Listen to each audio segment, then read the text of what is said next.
अस्सलामुअलैकुम। उम्मीद करता हूँ आप सब ठीक हैं, आप सब खैरियत से हैं। आज हम स्टार्ट करते हैं miscellaneous exercise number 9। Chapter number 9 है, क्लास 9 मैथमेटिक्स है और नेशनल बुक फाउंडेशन की न्यू बुक है। आप स्क्रीन पे देख सकते हैं कि हर एक क्वेश्चन के सामने कुछ टाइम्स लिखे हुए हैं। ठीक है, हर एक क्वेश्चन का अपना टाइम लिखा हुआ है।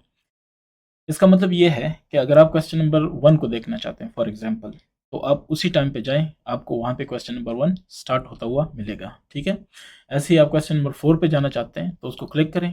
ये डिस्क्रिप्शन में ये सारा कुछ ऐसे ही दिया हुआ है। आप डिस्क्रिप्शन में जाएंगे, वहाँ पे क्वेश्चन नंबर 4 है पर फॉर एग्जाम्पल, उसके सामने जो टाइम है उसको क्लिक करेंगे तो आपके सामने क्वेश्चन नंबर 4 ही स्टार्ट होगा। तो आपको सारी वीडियो में क्वेश्चन नंबर 4 ढूंढना नहीं पड़ेगा। Miscellaneous exercise number 9 question number 1।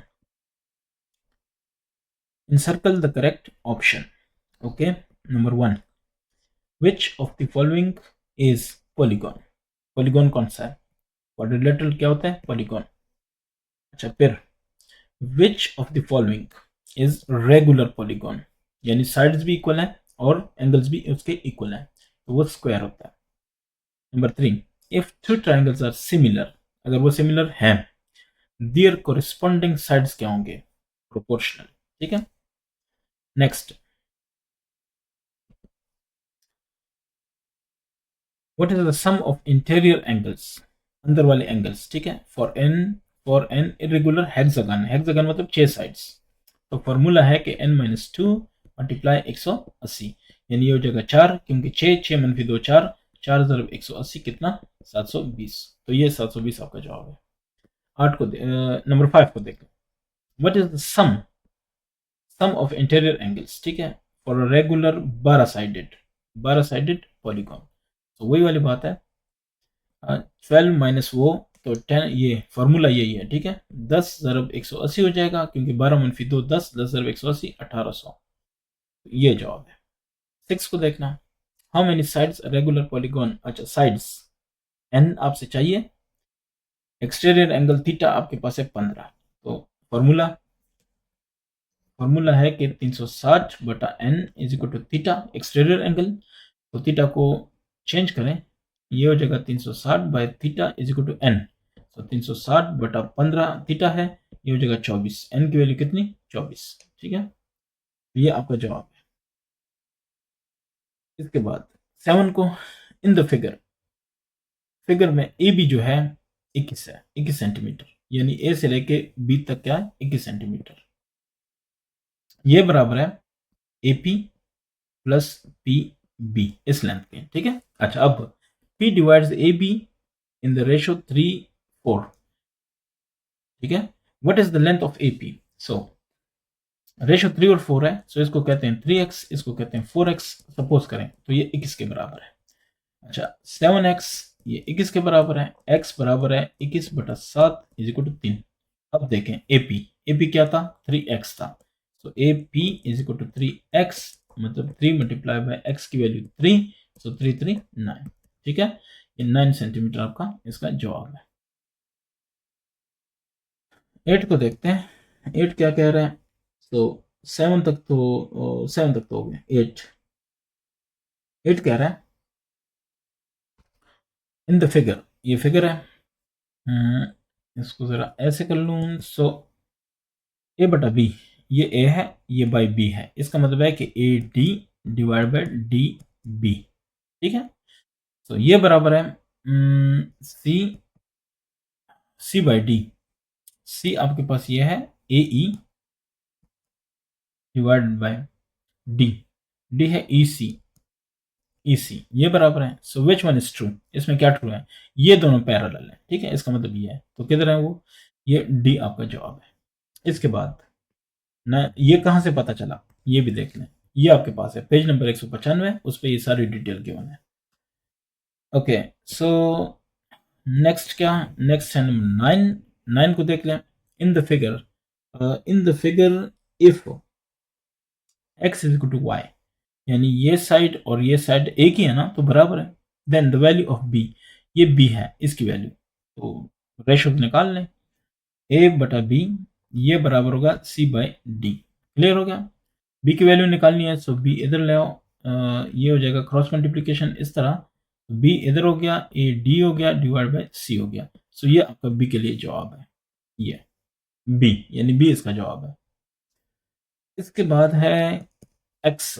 X क्या कह रहा है, in the figure A B C is equilateral. Okay, equilateral है, पहली बात क्लियर है, ए बी सी क्या है, इक्विलेटरल है, ये और ये इक्विलेटरल ट्रायंगल है। डी ई बी सी क्या है, पैरेलल है। Okay, so then A D E किधर है, ए डी ई, ये क्या होगा, ये भी इक्विलेटरल होगा। ठीक है, ये कौन सा है, एक्स है, तो ये इक्विलेटरल होगा, बिल्कुल इक्विलेटरल ही है। सो ये आपका जवाब है। अच्छा, उसके बाद x1 यानी 11, इन द फिगर ये और ये आपस में क्या है, पैरेलल है। सो ये और ये पैरेलल है, वो पहले से बता रहा है, यानी ये इसका दूसरी तरह का है ना, ये इस वाले क्या नाम है, इस वाले का, हाँ इस वाले का दूसरी स्टाइल से है, या ऊपर भी शायद कोई था, हाँ ये वाला जो हमने किया अभी। तो इसके हिसाब से बहरहाल इसको हम सॉल्व करते हैं। क्वेश्चन क्या है, ए बटा बी किसके बराबर होगा, ये ए है, ये बटा बी है, तो ये किसके बराबर है, ए बाय बी, यानी ये क्या, जी H divided by E F, ये किसके बराबर है। ठीक है, तो नंबर 11, ये बराबर वैसे इसके बराबर है, लेकिन कैसे देख लें, यानी यहाँ पे ये है कि जी एच और ये लाइन जो पैरेलल लाइंस हैं, इनका अगर रेशो लें तो वो किसके बराबर है, तो इधर देखते जाएं, यहाँ पे ये दोनों पैरेलल है, कौन कौन से बता देता हूँ, D E and B C, ये किसके बराबर है, तो D E by B C ये बराबर है A E by A C, A E by ए सी, ठीक है, इसके बराबर है, या A D by A B के बराबर है, ये देखें। ठीक है, सो क्लियर हो गया। और एक चीज और, A D by D B यानी A D by D B ये ratio, A E by E C ये रेशो, यानी इनका आपस में रेशो और इनका आपस में रेशो ये भी बराबर है। बहरहाल ये सारी चीजें इधर गिवन है।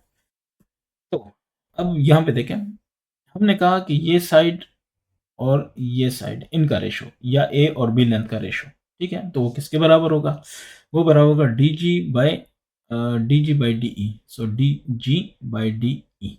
ठीक है, क्यों, आपको मैंने बताया है, सारी स्टोरी बताई है। ये देखें, A D by A B, तो उधर ये है डी जी और क्या उसको कहते हैं, और डी ई, ये जी है और ये ई है, ठीक है, डी जी ई, इधर भी क्या होगा, डी जी और ये ई, तो किसके बराबर होगा, D G by D E. ठीक है, ये किसके बराबर होगा, ए बटा बी, ये ए है और ये बी है, तो इसके हिसाब से बहरहाल ये चेक करें। 11 आपका कंप्लीट। सो 11 में पार्ट नंबर ए आपका जवाब है। 12 को देखते हैं। 12 में क्या है, what is the sum of all the exterior angles, ठीक है, of a 13 sided polygon whose one interior angle is equal to x degree. तो कोई बात नहीं, मेन चीज याद रखें कि एक्सटीरियर एंगल 360 के बराबर होते हैं, चाहे जितने भी साइड्स हैं। तो ये आपका जवाब है। ठीक है, 12 आपका ये जवाब है। 13 को देखते हैं।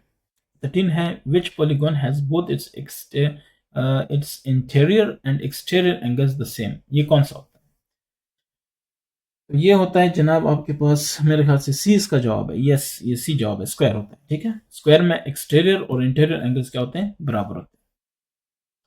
उसके बाद नेक्स्ट नंबर 14 को देखते हैं।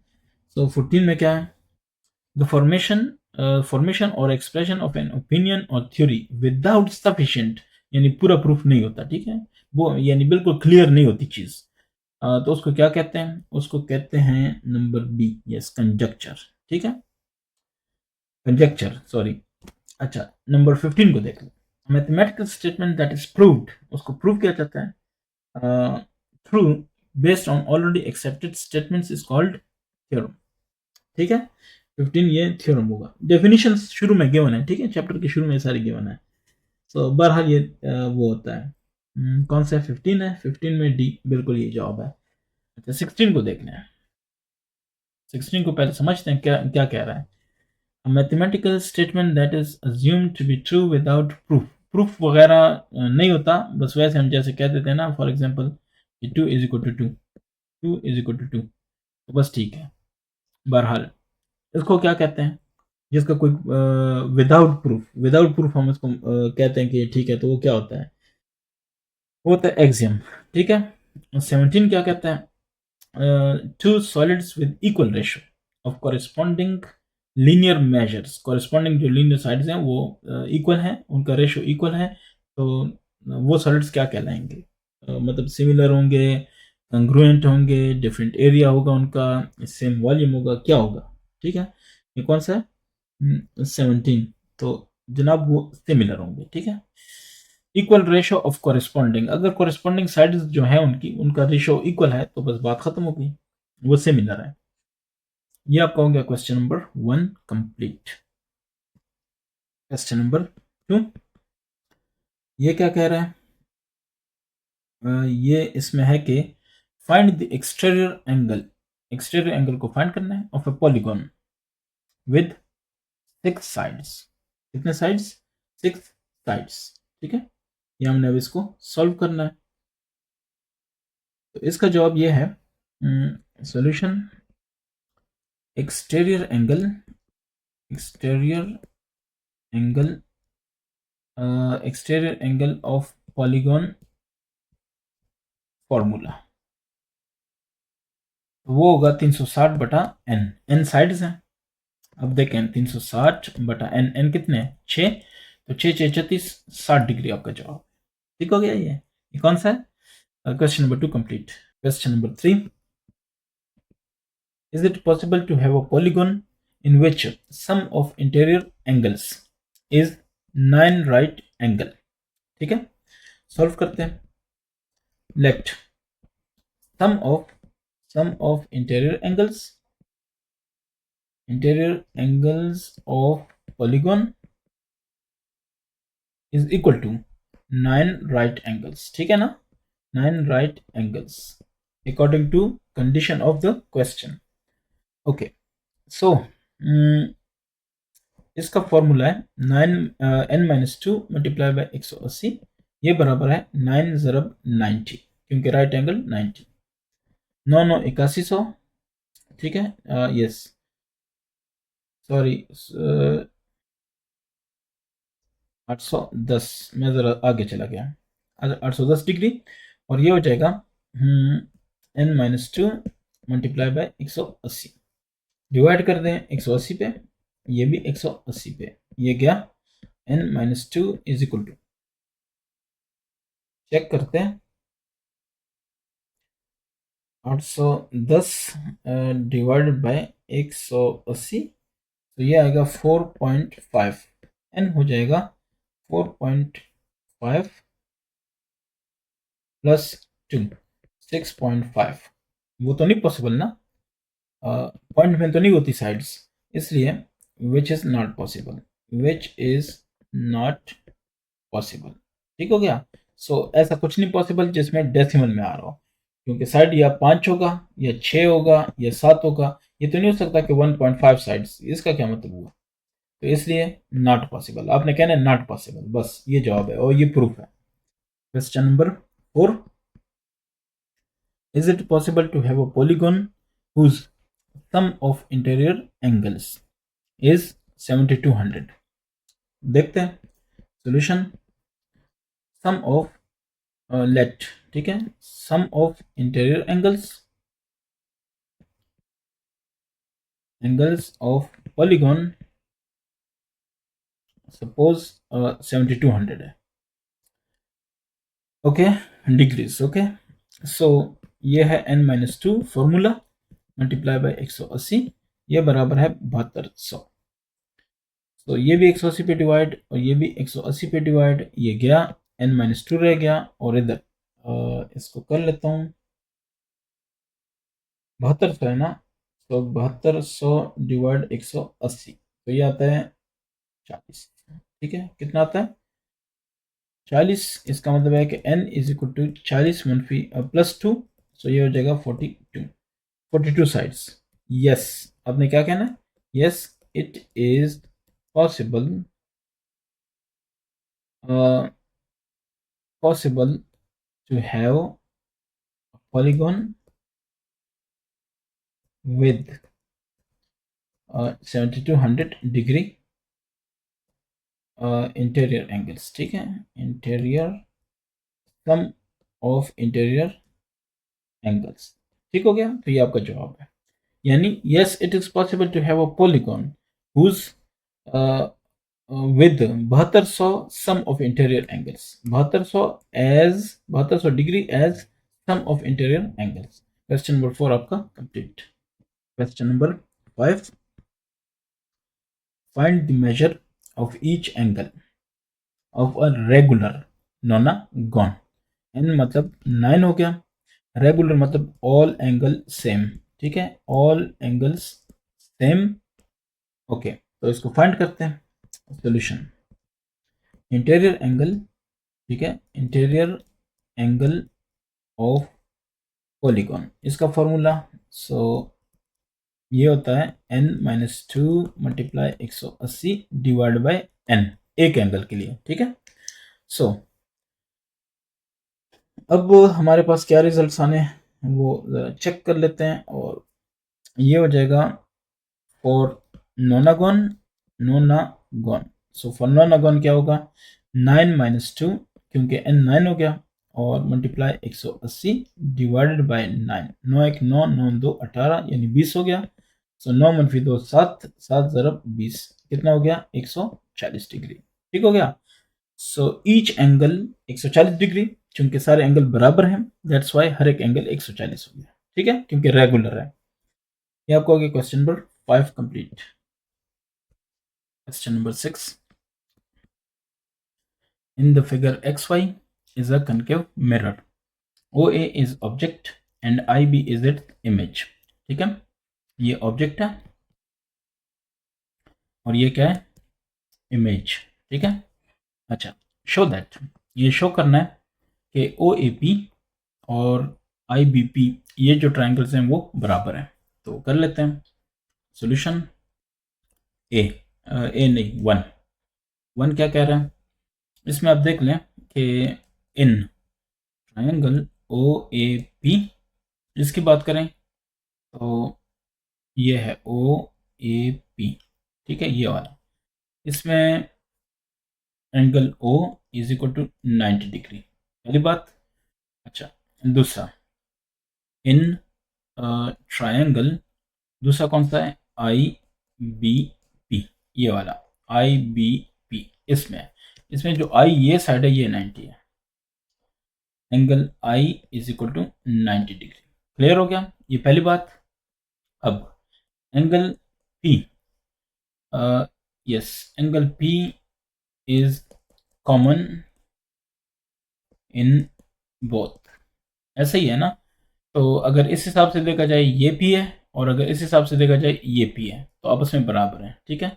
या आप ये कहें सो इक्वल, या सो इक्वल, या ऐसे कह दें कि angle P is the angle made by reflection, इसको P नहीं कहते, चलिए एक और कह देते हैं, क्या चीज़, IPB, angle IPB is equal to angle कौन सा, दूसरा एंगल है आपके पास OPA, यानी OPA एंड IPB, ये दो एंगल्स क्या हैं, बराबर हैं,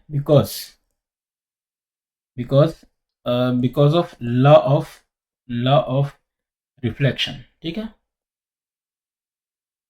लॉ ऑफ रिफ्लेक्शन क्या कहता है, क्योंकि मिरर है ना इसलिए बता रहा हूँ, ये भी बता देता हूँ। लॉ ऑफ रिफ्लेक्शन कहता है कि अगर आपके पास ये एक मिरर है, इसका ये नॉर्मल है, इसके ऊपर एक रे आ रही है, इंसिडेंट रे, तो ये वाली रे है चूंकि आ रही है, दैट्स वाई इंसिडेंट रे।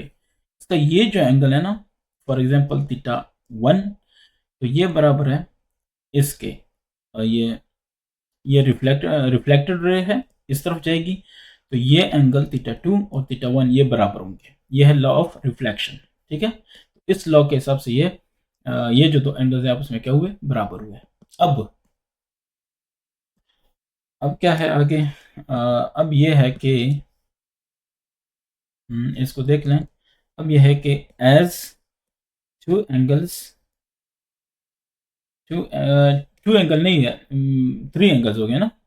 तो ऑल 3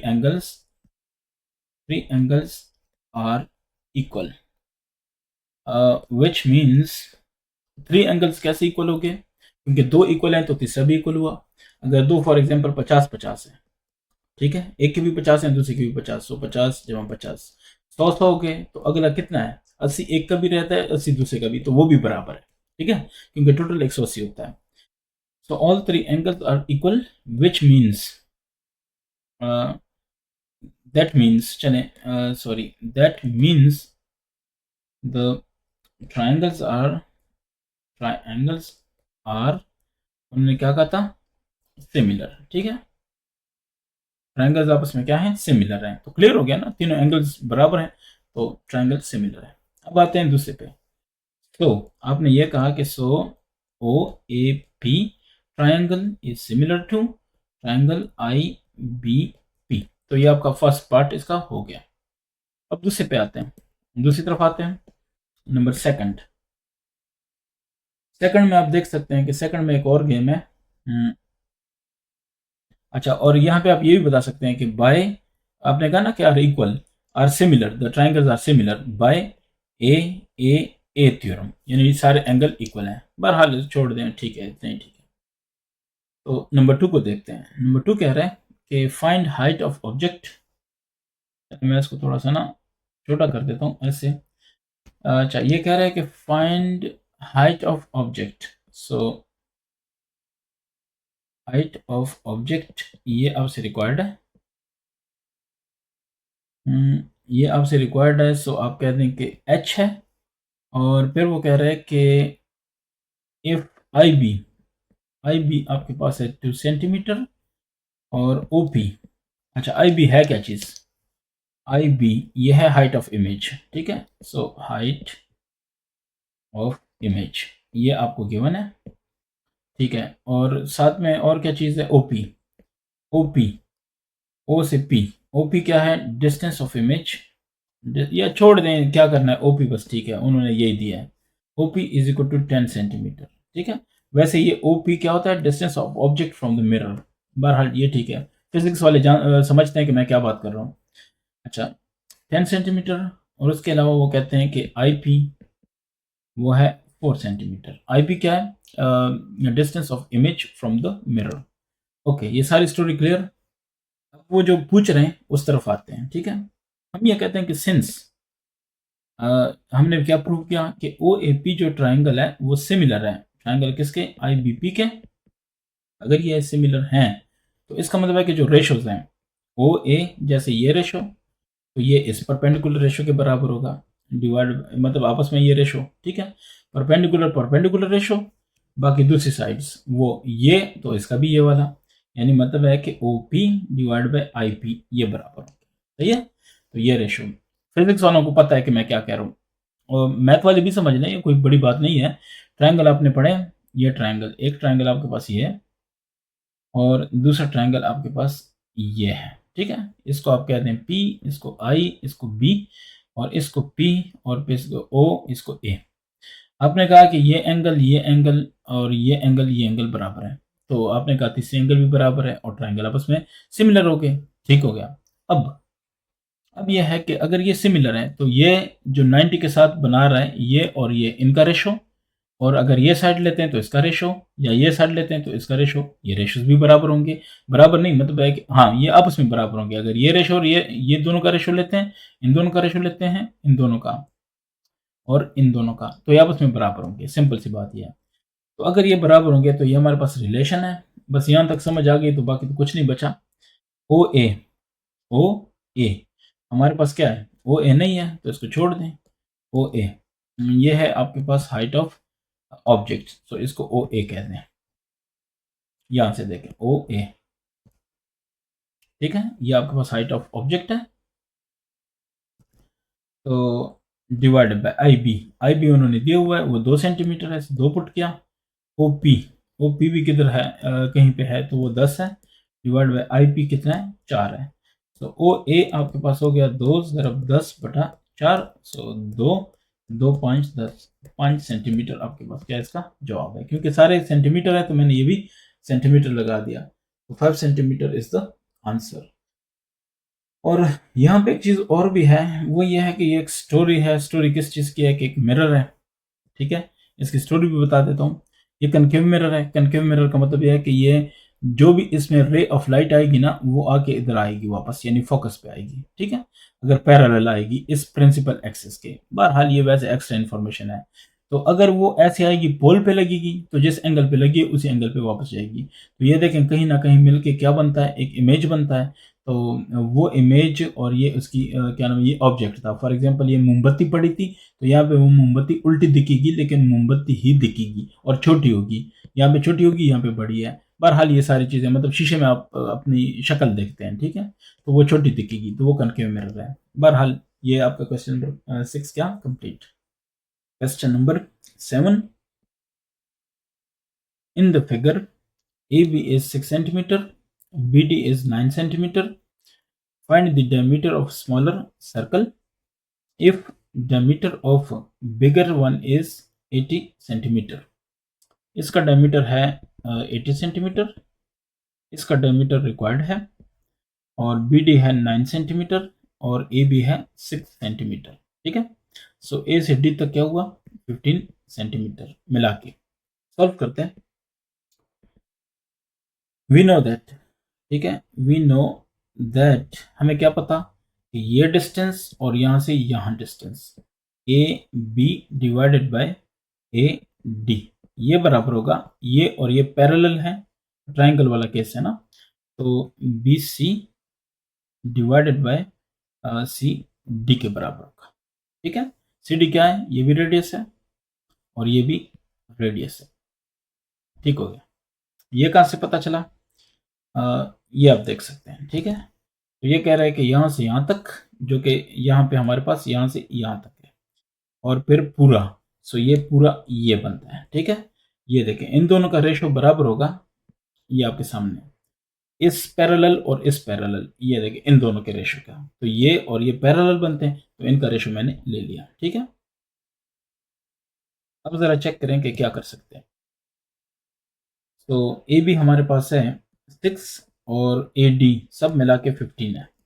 बी सी हमारे पास नहीं है, बी सी ये रेडियस हमें चाहिए, sorry sorry sorry sorry, B C, हाँ ये बी सी हमारे पास नहीं है, ये छोटे वाले का, ये वाला बी सी बड़े वाले का है। बड़े वाले का कितना है, डेसीमीटर, सॉरी अगर डायमीटर है 80, तो रेडियस कितना हो गया 40, क्यों, क्योंकि वो डायमीटर बटा 2 होता है रेडियस, ठीक है। तो बस ये आपने रफ में एक काम किया, तो यहाँ पे आपने क्या लगाया 40। अच्छा 6 ज़रब 40 हो जाएगा, और ये हो जाएगा 15 ज़रब बी सी, क्रॉस मल्टीप्लीकेशन। अब क्या होगा, आप यहाँ पे ये लिख सकते हैं, यहाँ पे आप लिख सकते हैं कि here A B is equal to 6 centimetre और A D is equal to 15 centimetre, C D is equal to 40 centimetre is equal to D divide by 2। D कितना था 80, 80 डिवाइड बाई 2, ठीक हो गया। तो ये पूरा प्रोसीजर हो गया। अब देखें पुटिंग वैल्यूज, चले मैं अब जरा पूरे प्रोसीजर से कर रहा हूँ। Putting values, so putting values किए, ए बी की जगह क्या आ गया, वैल्यूज इन 1, इसको 1 किया, सो इन 1, ठीक है, इन 1। सो ये ए बी हमारे पास आ गया 6 centimetre divided by A D है 15 और ये है बी सी कितना है, बी सी नहीं है तो रहने दो। सी डी कितना है, सी डी हमारे पास है 40, तो 6 ज़रब 40। अब इसको सॉल्व करते हैं, ठीक है। तो बी सी ज़रब 15, इसको भी 15 पे डिवाइड किया, इसको भी 15 पे डिवाइड किया, ये गया। यहाँ पे आपके पास रह गया क्या चीज़, बी सी, और यहाँ पे रह गया, ये देखें 3 2 6, 3 5 15, 5 1 5 5 8 40, 8 2 16 सेंटीमीटर, बी सी आ गया 16 सेंटीमीटर। तो B C is equal to radius of small circle, और वो कितना आ गया 16 सेंटीमीटर। अब डायमीटर फाइंड करना है, क्योंकि हमसे तो डायमीटर मांगा था ना। सो डायमीटर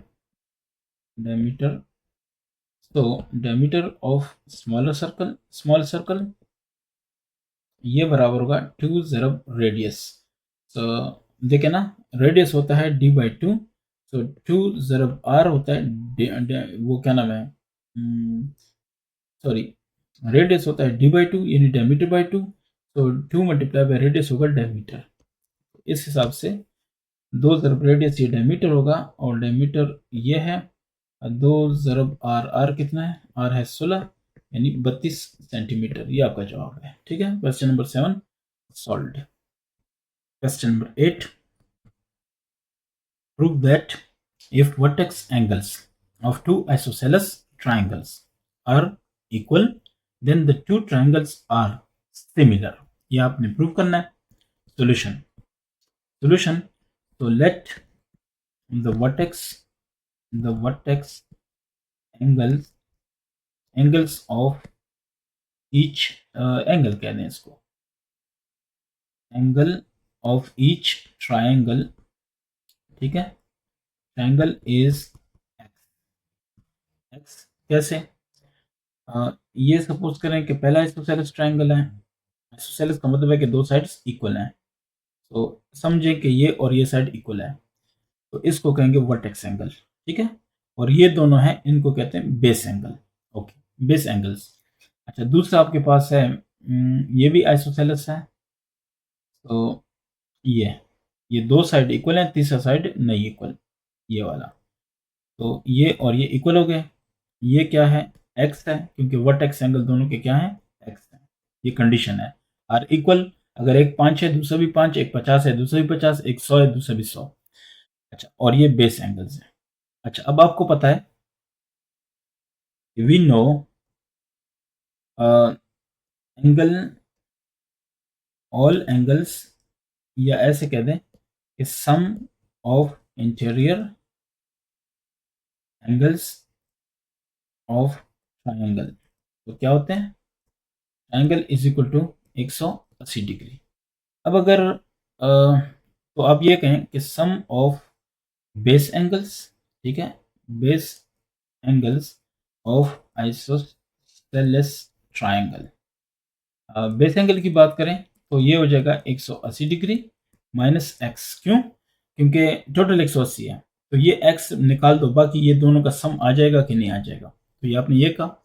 अच्छा, फिर each base angle, each base angle वो क्या हो जाएगी, वो हो जाएगी 180 माइनस एक्स डिवाइड बाय 2 हो जाएगी ना। क्यों, क्योंकि वो बराबर है, 180 माइनस एक्स तो दोनों का मजमुआ था ना, यानी अगर एक्स फॉर एग्जांपल 30 है, तो 180 माइनस 30 कितना होता है, 100 क्या नाम है, 50 होता है। अच्छा, अब 150 को हमने दो हिस्से में तकसीम करना था, क्योंकि इक्वल है दोनों, से एक भी 75 दूसरा भी 75, समझ आ गई ना, तो इस तरह कोई सीन था।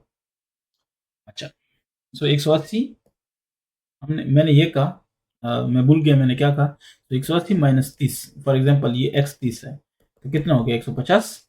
अब 150 ये दोनों मिला के हैं, लेकिन चूंकि ये दोनों बराबर हैं, क्यों, क्योंकि ये आइसोसेलेस ट्रायंगल है, तो उसके ये दोनों एंगल ऑपोजिट एंगल क्या होते हैं, बराबर होते हैं ना, ये बेस एंगल दोनों बराबर होते हैं, तो इसको 2 पे तकसीम करोगे तो 75, एक 75 हुआ, तो इसीलिए मैंने ये वाला फार्मूला यूज किया। ठीक है, ईच बेस एंगल हमारे पास आ गया, ये है। अब जरा गौर करें, तो दिस बेस एंगल कौन सा, 180 minus x divide by 2 is same for both triangles, है कि नहीं है, क्योंकि इसमें भी यही होगा, टोटल 180 है, तो ये दोनों मिला के 180 माइनस एक्स होगा, तो ये आ जाएगा 180 माइनस एक्स, ये दोनों मिला के हैं। क्लियर, और अगर एक फाइंड करना है तो इनको बटा 2 करो, तो ये भी वही आ रहा है, ये एक एंगल 180 माइनस एक्स बटा 2 आ रहा है, इसमें भी ये एक एंगल क्या आ रहा है, 180 माइनस एक्स बटा 2। तो इसका मतलब है कि दो एंगल, एक एंगल ये और एक एंगल ये, इसका भी एक एंगल ये, इसका भी एक एंगल ये, दो एंगल दोनों के बराबर हुए कि नहीं हुए, तो मैं कहता हूं कि द बेस एंगल ये is same for both triangles. So अब यहाँ पे एक प्रॉपर्टी है, तो क्या, by a property, a property क्या कहती है कि दो एंगल्स, अगर इसके दो एंगल्स बराबर हैं इसके दो एंगल्स के, तो ये सिमिलर है, तो जाहिर है एक एंगल 180 माइनस एक्स बटा 2 है और एक एक्स है, दूसरे में भी 180 माइनस एक्स बटा 2 है, एक एंगल और x दूसरा एंगल है, तो इसका मतलब यह है कि दोनों के दो एंगल बराबर हुए, ठीक है। अगर बराबर हुए सो ए प्रॉपर्टी क्या कहती है, the both triangles are similar, similar हो गए। तो अगर ये सिमिलर हो गए सो हेंस प्रूव्ड, ये बात प्रूव हो गई कि नहीं हो गई। तो ये आपका question number 8 complete. Question number 9,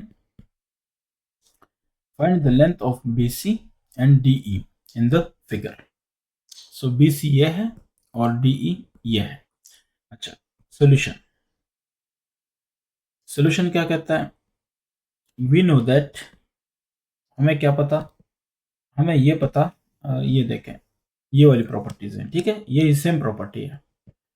सो ये प्रॉपर्टी क्या कहती है, ये कहती है कि ये और पूरा इनका डिवीजन ये बराबर है ये और ये इनका डिवीजन, ठीक है। तो मैं यूज करता हूं, आप चेक करें। तो इसका मतलब है कि ये और पूरा मिला के ये, यानी AB डिवाइड बाय AD ये बराबर है इन दोनों का रेशो, तो वो बराबर होगा BC divide by DE। Clear, अगर ये समझ, या इसको CB कह दें ED कह दें कोई फर्क नहीं पड़ता, लेकिन ये इसका मैंने ये पहले लिया था तो इसका ये मैं पहले लूंगा ऊपर और ऊपर, ठीक है। और फिर उसके बाद ये मैंने पूरा नीचे लिया था तो इधर भी ये वाला नीचे लूंगा, बस सिंपल। अगर ये समझ आ गई ना, तो वो पेज नंबर 195 कौन सा है, ये वाला, ये सारा कुछ आपने बुक से पढ़ा है, सही समझ आई है, अभी तो क्वेश्चन किए हैं तो फिर कोई इशू नहीं है। पर हाल ये प्रॉपर्टी आपने देख लिया सिमिलर ट्रायंगल्स का। अच्छा, अगर ये है तो पुटिंग द वैल्यूज, अब ए बी क्या है, ए बी हमारे पास है 8, ए डी तो ये 8 जमा 4 12 हो जाएगा। बी सी हमारे पास है x plus 2 divided by D E हमारे पास है 2x, ठीक हो गया। सो क्रॉस मल्टीप्लीकेशन ऐसे 8 multiply by 2x 12 multiply by x plus 2। अच्छा, अब क्या, अब ये होगा कि ये हो जाएगा 16x, ये हो जाएगा 12x प्लस 12 दो 24, तो 16x माइनस 12x ये हो जाएगा 24, ये हो जाएगा 4x is equal to 24, x हो जाएगा 24 बटा 4 इज इक्वल टू 6, x की वैल्यू हो गई 6। अब देखें x हो गया 6, अगर ये क्लियर हो गया और आपको समझ है कि मैं कर क्या रहा हूं, तो उसके बाद BC आपके पास किसके बराबर है, BC ये बराबर है आपके पास x प्लस 2। सो x कितना है, x हमने फाइंड किया 6 है, सो ये हो जाएगा 6 plus 2 is equal to 8 centimetre. Done हो गया, ये आपके पास है BC। अब दूसरा है वो है DE, DE है 2x, so 2 multiply by 6 is equal to 12 cm, ठीक है। तो ये आपका हो गया जॉब और question number 9 complete. Question number 10, triangles SQT and PQR are similar, ठीक है। Find the ratio of area of triangle SQT to PQR, ये आपने करना है। तो इसको सॉल्व करते हैं। दो ट्रायंगल्स हैं, एक आपके पास है ये वाला, देखते जाइएगा, तो ऐसे ये है SQT और ये है 3 सेंटीमीटर और ये है 2 सेंटीमीटर।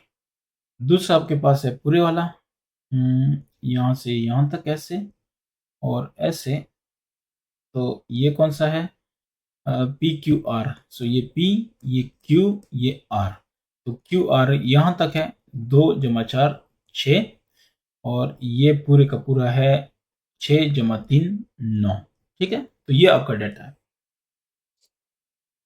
सेंटीमीटर। सॉल्व करते हैं इसको।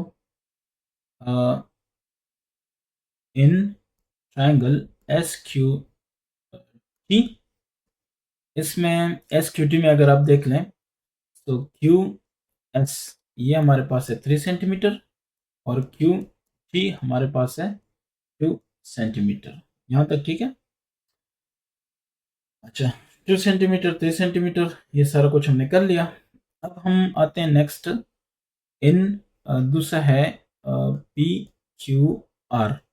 इस ट्राइंगल में क्या है, इस ट्राइंगल में ये है कि क्यू पी ये हमारे पास है 9 सेंटीमीटर और क्यू आर ये हमारे पास है 6 सेंटीमीटर। यहाँ तक ठीक है। अच्छा, अगर ये ठीक है तो फिर क्या हम कहते हैं कि सिंस द ट्राइंगल्स, ठीक है, ट्राइंगल्स आर सिमिलर, अगर ये ट्राइंगल सिमिलर है तो यहां से आप देख लें एरिया ऑफ सिमिलर फिगर्स। इनके लिए अगर ये सिमिलर है तो एक फॉर्मूला है, फॉर्मूला ये है, ये आप ये याद रखिए, A1/A2 ये इसका एरिया है फॉर एग्जांपल 1 और ये है 2, दो एरिया, इनका रेशो फाइंड करना है। तो वो है कि AB यानी इसकी एक साइड डिवाइड बाय DE दूसरी की एक साइड और उनका क्या स्क्वायर, ये, या दूसरी साइड जरूरी नहीं है कि सिर्फ ये साइड, आप ये साइड भी ले सकते हैं, BC देखें और BC/EF ये भी ले सकते हैं, या ये और ये साइड भी ले सकते हैं, ये देखें, तो फर्क नहीं पड़ता, यानी साइड्स का रेशो उसका स्क्वायर ले लें तो एरिया का रेशो आ जाएगा। क्या मतलब, आप देख लें इसको सिमिलर। सो अगर ये सिमिलर हैं तो A1/A2, ठीक है। अच्छा, इन्होंने क्या कहा SQT डिवाइडेड बाय 2 यानी उसका रेशो 2 PQR यानी PQR नीचे होगा। तो अगर इसको मैं एरिया 1 कह देता हूँ, इसको 2 कहूँगा, ठीक है। तो अगर ये क्लियर है, अब 1 वाला पहले आएगा तो मैं चलें इसका रेशो ले लेता हूँ। तो ये हो जाएगा QS डिवाइडेड बाय, इसका भी वही वाली साइड लूंगा, मतलब हाइपोटेन्यूज लूंगा। सो QP, सॉरी QP, तो सबका क्या होगा स्क्वायर। बस अगर ये समझ आ गई बात खत्म है फिर। तो क्यू इसकी वैल्यू डाल दें 3 है और दूसरी की है 9। सो क्यू ये हो गया क्या चीज़ स्क्वायर, 3 1 3 3 3 9, तो 1/9, सॉरी चलिए मैं दोबारा कर लेता हूँ, 1/3 सबका स्क्वायर। अब जाके मैं करता हूँ कि 1/9, ठीक हो गया। सो A1/A2 आपके पास ये आ गया। अगर आपने रेशो में लिखना है, रेशो में लिखना है तो इजी है, A1/A2 इक्वल टू 1/9, ये आपका क्या हो गया, इसका जवाब हो गया। अब चेक करें जवाबात में अगर कोई इशू है तो डिस्कस कर लेते हैं, बाकी आपका क्वेश्चन नंबर 10 सॉल्व है। Question number 11, the following pyramids are similar and larger pyramid has a surface area 392 centimetre square, what is the surface area of smaller pyramid. ये हमारा काम है सोल्यूशन। इसका कह दें कि A1 है और इसका कह दें कि A2 है, तो A2 हमें चाहिए। आप कह दें कि A1 सरफेस एरिया, ये है surface area of larger pyramid, ठीक है, और ये कितना है 392 सेंटीमीटर स्क्वायर। अच्छा, A2 surface area of smaller pyramid and which is unknown, ठीक है, ओके। बाकी डेटा गिवन है, तो हम कहते हैं कि एज द पिरामिड्स, पिरामिड्स क्या हैं आर सिमिलर, तो अगर ये सिमिलर है तो A1/A2 ये बराबर होगा, A1 पहले लिखा है तो इसकी साइड ये होगी 14/10, इसका भी स्क्वायर, और ये आप इससे पहले कर चुके हैं, ठीक है, इससे पहले वाले क्वेश्चन में हमने जो किया था एरिया वाला। तो ये हो जाएगा 196 और ये हो जाएगा 100, दोनों पे स्क्वायर है ना, तो दोनों का अलग-अलग किया और स्क्वायर लिया। तो A1/A2 इज इक्वल टू 196/100। अब A1 की वैल्यू है 392 और A2 हो जाएगा और ये हो जाएगा 196/100। इसके बाद जो प्रोसेस है वो ये है कि क्रॉस मल्टीप्लाई करो, A2 इधर आ गया और 196 नीचे आ गया, ये नीचे वाला 100 ऊपर गया और मल्टीप्लाई हुआ 392 से। अब यहाँ तक आने के बाद आपके पास जो जवाब आएगा वो ये है कि 100 ज़रब 392, ये आ जाएगा 39,200 डिवाइड 196, इससे क्या आएगा 196, ये आएगा 200। 200 क्या सेंटीमीटर स्क्वायर। ये है A2। तो A2 की वैल्यू आ गई 200 centimetre square. Question number 11 complete. Question number 12, the two cylinders are similar. ठीक है। What is the volume of the larger cylinder if the volume of the smaller cylinder is 40 feet cube. Okay, तो इसको कह देते हैं V2 और ये है 40 फीट क्यूब और ये है V1 जो कि रिक्वायर्ड है। सॉल्व कर देते हैं। So we know that, sorry एक minute, as the figures are similar, similar है ना, तो ये आपके पास है, यहां से देख लें। V1 by V2 is equal to K cube where K is equal to this। ठीक है। So we know that क्या कि K is equal to K हमारे पास किसके बराबर है, R बटा R, यानी R1 by R2, और ये हमारे पास बराबर है and V1 by V2 is equal to K cube. तो अब चेक करते हैं इसको, K की वैल्यू फाइंड करते हैं। सो K R1 by R2, ये 1 है सो ये R1 है, ये 2 है सो ये 2 है। ठीक है, तो ये हो जाएगा R, मैं इस तरह लिख लेता हूँ कि R1 डिवाइड बाई R2, ये हो जाएगा बड़ा R, ये हो जाएगा छोटा R। यानी 1 वाला सारा कुछ क्या है, 1 है, और 2 वाला सारा कुछ क्या है, 2 है। तो ये है 3 फीट और ये है 2 फीट, 3/2, ये बस ठीक है 3/2। अब देखें नाउ V1 by V2। ठीक है, सो V1 by V2 हमारे पास है 3/2 इसका क्यूब। तो 3 का क्यूब अलहदा, 2 का क्यूब अलहदा, 3 3 9 9 3 27 बाई 2 2 4 4 2 8। ओके, अब देखते हैं क्या बनता है। तो V1 by V2 is equal to 27 divide by 8। Okay, तो V1 हमें चाहिए, चले मैं इस तरह लिखता हूँ, ये हो जाएगा V2 multiply by 27 divide by 8। V2 कितना है 40 मल्टीप्लाई बाई 27 डिवाइड बाई 8। 8 1 8, 8 5 40, तो 5 7 35, 5 2 10 3 13, 135 क्या चीज़ फीट है, सो फीट क्यूब। ये मेरे हिसाब से इसका जवाब आ रहा है। मैं इसको चेक भी कर लूँ, तो 135 बिल्कुल यही जवाब है इसका। क्वेश्चन नंबर 12 का कंप्लीट हो गया। Question number 13, the following pairs of solids are similar, find the surface area of red solid. Solve करते हैं इसको। नंबर 1, इसको कहते हैं A1, ये है सरफेस एरिया 336 मीटर स्क्वायर। इसको कहते हैं L1 और इसको कहते हैं L2 और इसका एरिया है A2। तो फाइंड करते हैं इसको। एज सोल्यूशन यही है, ठीक है, यहीं पे करते हैं।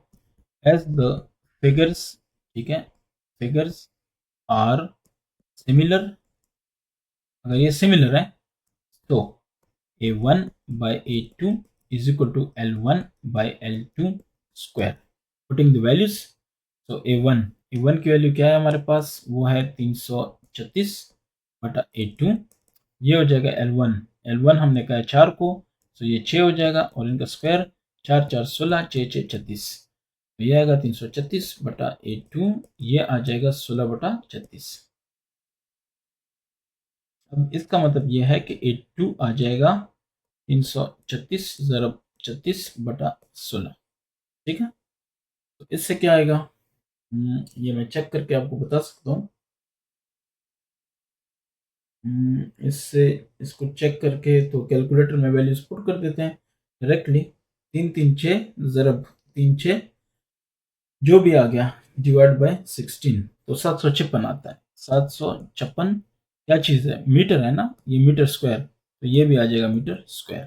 तो 756 मीटर स्क्वायर आपका क्या है, जवाब है। जवाबात में भी यही है। ठीक है, तो ये आपका होगा पार्ट नंबर फर्स्ट। सेकंड को देखते हैं। सेकंड में क्या है, ये देखें, इसको कहते हैं A1 और वो बराबर है ये, और ये जो है इसका A2 है और वो अननोन है, ये इसको कहते हैं L2 और इसको कह देते हैं L1। ठीक है, तो सॉल्व करते हैं। एज इसका भी सोल्यूशन ऐसे लिखोगे, एज द फिगर्स, ठीक है, as the figures are what, are similar, तो सिमिलर है, so A1 by A2 this is equal to L1 by L2 square. Area के लिए स्क्वायर होता है, वॉल्यूम के लिए क्यूब होता है, साइड के लिए जस्ट कुछ भी नहीं होता। ये देखें, आपके पास है A1 आपके पास है 1800 डिवाइड बाय A2 नहीं पता, L1 है 20 डिवाइड बाय L2 कितना है 15, इनका स्क्वायर लोगे तो 2 2 4 और 0 0 400, यानी 20 ज़रब 20 400, 15 15 225, दोनों का स्क्वायर लिया, यहाँ पे आ गया 1800 A2। तो इसका मतलब यह है कि 1800 क्रॉस मल्टीप्लिकेशन, ठीक है, सो 1800 ज़रब 225 but 400 is equal to A2। अच्छा, 2 0 कैंसिल, 2 2 4 9 2 18। अब बाकी काम करते हैं, या वैसे आप डायरेक्ट कर लेते हैं, कोई इशू नहीं। 9 ज़रब 2 2 5, जो भी आ गया इसको डिवाइड किया 2 से, तो 1012.5 जवाब है। ठीक है, तो यह है 1012.5 और metre square, sorry metre square नहीं, ये क्या होगा इंच स्क्वायर, IN स्क्वायर, क्यों, क्योंकि इंचेस में। तो ये आपका हो गया 13 का पार्ट नंबर 2 सॉल्व, और ये आपका चैप्टर भी कंप्लीट, चैप्टर नंबर 9 आपका हो गया कंप्लीट। ठीक है, इसके बाद इंशाल्लाह होगा चैप्टर नंबर 10। Thank you.